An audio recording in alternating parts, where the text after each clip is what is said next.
Welcome back to Chats with John. Only joking. I'm sat here with my coffee on the sofa. Looks like it's casual Sunday afternoon. If you're watching this on like YouTube or Spotify, if you're listening, you've got no idea what I'm talking about. But I'm sat here kind of cozy on a sofa here with my coffee. But listen, I want to talk about something that I really wish I didn't have to talk about anymore. It's 2026. I'm recording this in February 2026. It's my birthday soon, actually. Something that I've touched on this across all of the podcasts I've done at different times, different points. And listen, if you know anything about me and the way I work, I am all about strong is the new skinny. I'm all about that. But I don't want to see anyone starving themselves for starving themselves' sake, or constantly on 1,200 calories all the time, just trying to get skinnier and skinnier and whatever. I'm all for being strong is the new skinny. That is where women specifically, but men as well, but generally men don't have such an issue with this. That is where all women should be aiming to be. Strong, doing pull-ups, deadlifting your body weight, bench pressing near your body weight, squatting near your body weight. Like all of these things, like look, there's no like place you should be at. I'm just using some examples. But you should be focusing on that more than anything. But the fact that I'm having to talk about this again in 2026 just shows you how the industry generally is often heading in the wrong direction. Now, before I get into this, before I give you some views, some opinions, some facts, as always, leave a review.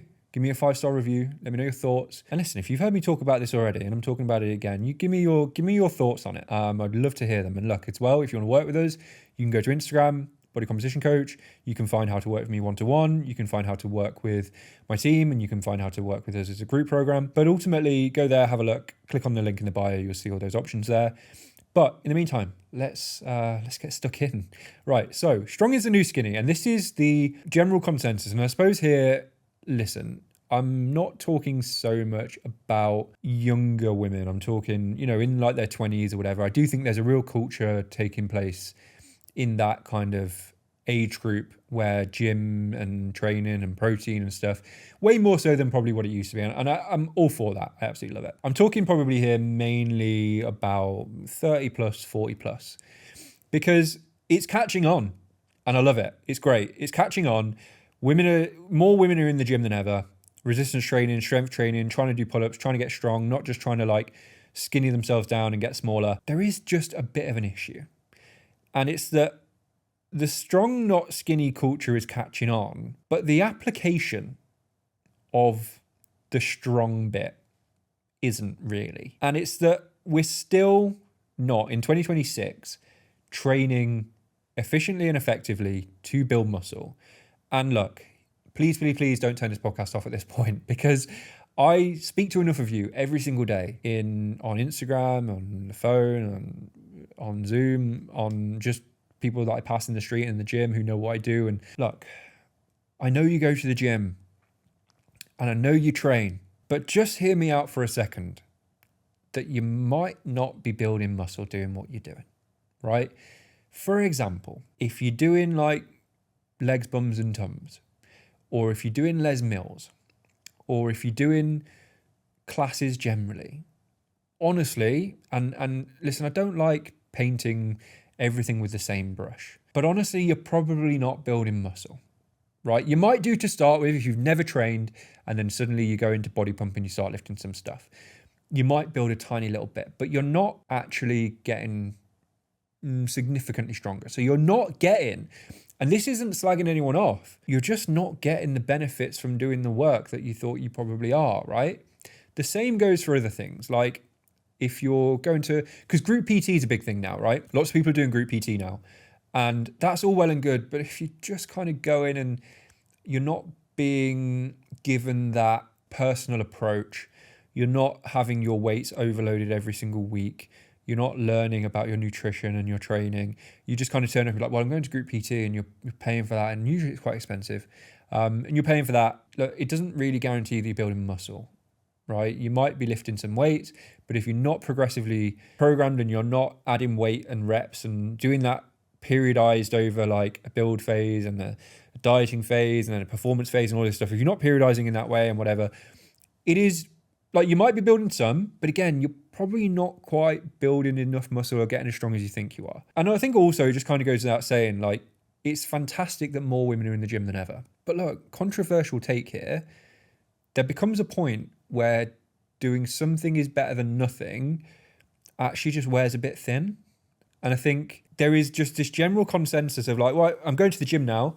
I probably don't really know what I'm doing, but I'm going and kind of lifting a few weights. I'm doing a few bits. So like, look, that's better than nothing. And yeah, it is. But also it gets to a point where it's not, right? And actually, like, if you're going to keep turning up and you actually want the health benefits and you want your body to change and you want to get stronger and you want to improve your bone density and you want to build your strength and you want to look different and feel different, like actually there comes a point where something is better than nothing just doesn't really work anymore, right? So you might be going to the gym on your own. So you might be thinking, when I was talking about the classes and that sort of thing, like I don't do that, I go on my own, I just train on my own.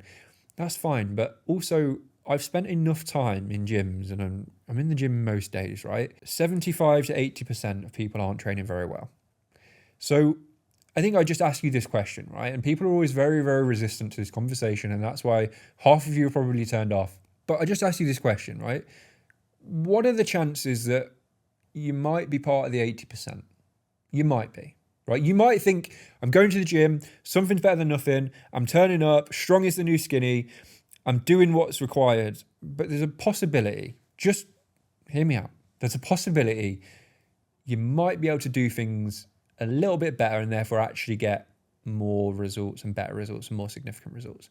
And this is just pure observation. I'm in one of the most advanced gyms in Bristol, right? I train in, even in there, like 75 to 80%. And listen, I hate going to pure gyms because it freaks me out in pure gyms, the amount of stuff I see that I really don't want to see. And it scares me the way people train in pure gyms. Now, look, no shade on anyone who goes to pure gym. You might be one of the 5% of people in pure gym who train really well. Generally, hopefully you see my point here, that strong is the new skinny is an amazing thing. Generally, just turning up to the gym and being part of this movement of getting stronger and building muscle, it's great to start with, but there does come a point where you have to be doing things efficiently and effectively for it to work. When I'm talking about doing things efficiently and effectively, I think it's only right that I give you some examples of how things should look. So you should 100% be working to a structured training program. Even if, and it sometimes annoys me in these situations, but even if you've written it yourself. Now, look, if I started writing my own dental hygiene plan, you know, a dentist might say to me, who on earth do you think you are to write your own dental hygiene plan? And they'd be absolutely correct to question it. And it's the same with like financial planning, right? If I started writing my own financial planning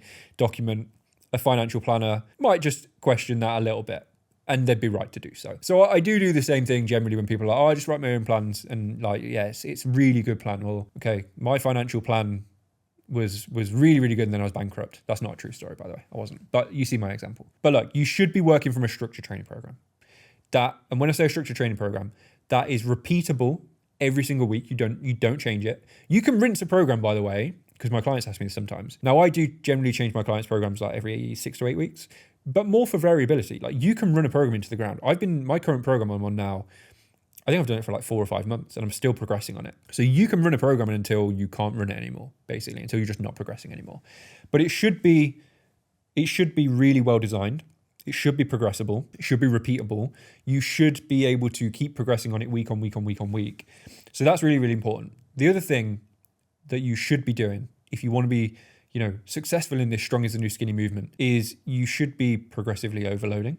So your program should be progressible. You should be able to progress, but you also should be seeing progress. And I don't just mean, again, let's just get rid of this whole something is better than nothing thing. Like, you should be able to see significant movement. Like, if you look at your training 6 months ago, are you significantly stronger now in terms of the weight, in terms of the reps? Are you significantly better? And like, this is where sometimes you just have to be a little bit blunt and maybe not overly sensitive to this and overly kind to yourself. Like, just look at your numbers. Like, what do your numbers say? And listen, if you tell me you haven't got your numbers from your training 6 months ago, then again, that's a problem if you've not been logging the data, because the only way you know if you're actually progressing is if you see the data to see that you're progressing, right? So look, we've got the whole work from a plan. We've got progressive overload. You must be pushing those weights and pushing your reps and improving in some way.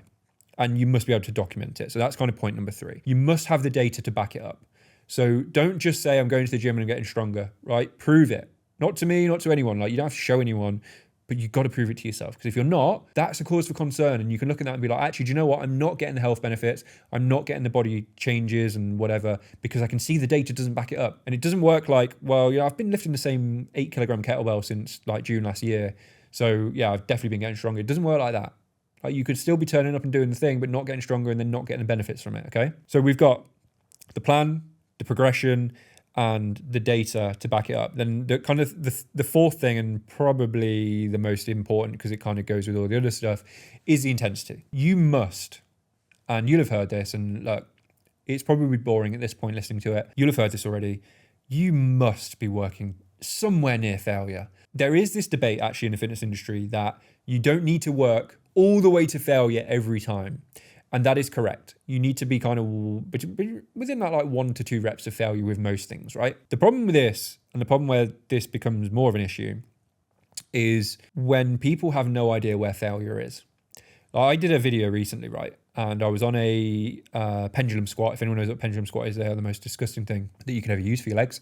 And I was in that, and I got to a point where like my reps were getting quite slow and I was really visibly struggling. And I asked the question, I said, how many reps do you think I've got left? And the votes, I think, on it were like 1 or 2 or 3. I can't remember what options I gave. I was 6 reps in. I said, how many do you think I've got left? Most people said 1 or 2, right? I then went on to do like another 7 reps because I was like, right, I'm just going to bury myself on this set and give everything I've possibly got. But it just highlighted to me, people's perception of failure is actually quite far wide from the mark, because they're right. The research is correct. You do only need to be kind of 1 to 2 reps close to failure. The problem is if you don't really know where failure is, your perception of where failure is becomes quite skewed, and you do 10 reps with, I don't know, just arbitrary weights here, right? Let's say you're doing 50 kilos and you do 10 reps with it on whatever exercise it is. That's fine if you think, oh, just like I was probably 11 would have been failure or 12 would have been failure. But if 15, 16, 17, 18, 19, 20 was actually failure in real life, if somebody held a gun to your head and made you do it, well, you're not within the 1 to 2 reps of failure then. Actually, it might have felt hard, but you've not gained anything from it. And again, I go back to my point where something is better than nothing. Well, that kind of approach to things is why most people don't move forwards, because they think, well, look, something's better than nothing. I'm turning up and lifting some weights, and that's fine. But what if you were better off just not? And it's easy to say, well, of course you're always better going than not going. And you are right. Like, you are always better going than not going. But there also comes a line where if you want to achieve progress, you've got to be working much closer to failure than you are. If you're okay with just turning up and kind of staying where you are and ticking over and you enjoy the social side of things, then cool. Not everyone is training for like an outstanding result or to improve. But if you are, and I'm going to assume most of you are, because that's why I listen to this, because that's what I do. If you're not, you're probably in the wrong place. But if you are looking to change your body, you are looking to get stronger, you are looking to be, in the shape of your life and, in the top percentile of people when it comes to training and nutrition and your physique and all that stuff and your mindset, then look, something is better than nothing starts to lose its value, right? Progressive programming, or like programming in general, you must have. And if you've written it yourself, fine, but just please make sure you've got it and maybe just run it by a professional first. You must have overload. So you must have progressive overload. You must be progressively getting stronger. You must have data to back it up, and you must be working with real intensity. So if we go right back to the start of what I was talking about in the podcast, where I was saying about group classes and group PT and legs, bumps and tums and these things that people do and they're like, oh, I want to tone up, I want to build some muscle. Okay, you're not. Think of the 4 things I've just said, right? All of those things, you don't have any of those things when it comes to a class or group program, or even if you're just going on your own and making your own stuff up. Like, you don't have any of those 4 things. You need those 4 things to get stronger, to build muscle, to get the benefits of doing so. So look, if you're turning up and you're doing something, fair play to you. You're showing up. That is the first thing you need. But if you don't have any of those 4 things, you are not strong as the new skinny or anything along those lines. You are just missing out on what could be an amazing result. If you don't care about the result, fine. If you do, you need those 4 things. So listen, hopefully that's been insightful. A little bit of a rant, I suppose, in a way. Look, I'm all for the strong is the new skinny movement, and everyone should be part of that, absolutely. But please just make sure you're ticking the correct boxes to make the progress that you need to make. If you've enjoyed today, please, as always, leave us a review. Let me know what you thought. Give me a comment. Are you all for the strong is the new skinny? Are you not? Like, I'm open to debate. And as always, if you want to work with me one-to-one, you can. You can find us on Instagram, Body Composition Coach. You can apply to work with me there. Listen, I don't work with everybody. I do only have a select amount of hours in the day that I can work one-to-one with people. I do love a muscle building fat loss project. If you want to work with me, you want to inquire about that, you can find that on Instagram. Go to Instagram, go to my bio, the link in my bio, and you'll find it. We do have a group program. You're able to work with us there as well. You won't be working one-to-one with me, but you can be part of our program. So again, just go to my bio to find that. But in the meantime, leave me that review. Let me know your thoughts. 5-star as always. Share this with a mate who maybe isn't working as hard as they should be in the gym. And I'll see you in the next episode.